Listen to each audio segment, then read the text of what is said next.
Selamat siang, Bu Devi dan Pak Wi. Nama saya Natasha Fredrika. Dan saya Sasha Suhan. Hari ini kami akan mengerjakan tugas kolaborasi, sejarah dan juga PPKN. Jadi hari ini kita akan membahas tentang perbedaan dari Orde Baru dan era Reformasi.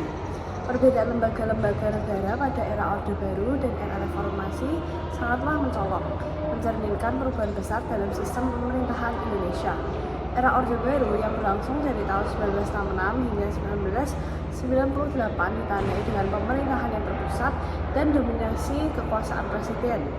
Sebaliknya, era reformasi yang dimulai pada tahun 1998 mengusung prinsip desentralisasi kekuasaan dan penguatan lembaga-lembaga negara yang independen. Pada era Orde Baru, kekuasaan Pada masa era Orde Baru, kekuasaan presiden yang paling dominan. Presiden Soeharto memegang kendali penuh atas pemerintahan dengan kekuasaan yang luas dalam negara, serta dalam pembuatan kebijakan. Lembaga legislatif yang terbatas, Majelis Permusyawaratan Rakyat dan Dewan Perwakilan Rakyat memiliki peran yang terbatas dan cenderung menjadi stempel bagi kebijakan presiden, dan lembaga yudikatif yang terkendali. Mahkamah Agung dan lembaga peradilan lainnya berada di bawah pengaruh kuat presiden dengan peran yang terbatas dan pengawas kekuasaan eksekutif. Sistem politik yang terpusat. Kekuasaan terpusat di tangan presiden dengan sedikit ruang bagi partisipasi masyarakat di politik. Sekarang adalah era reformasi.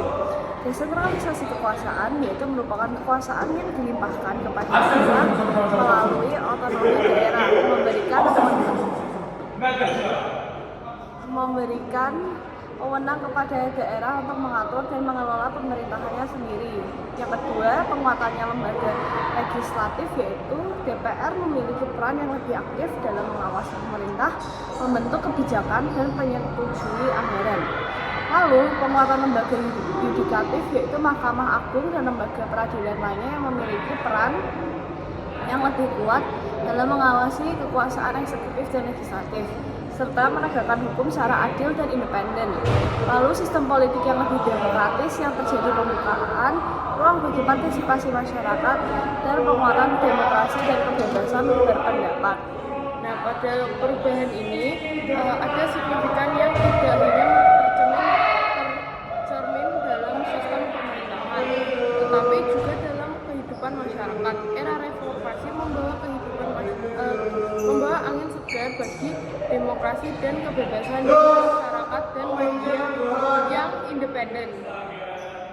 Perbedaan yang mencolok antara era Orde Baru dan era reformasi menunjukkan bahwa Indonesia telah melalui proses transformasi politik yang besar. Meskipun masih menghadapi berbagai tantangan, era reformasi diharapkan dapat membawa Indonesia menuju sistem pemerintah yang lebih demokratis, adil, dan sejahtera. Sekian dari kami.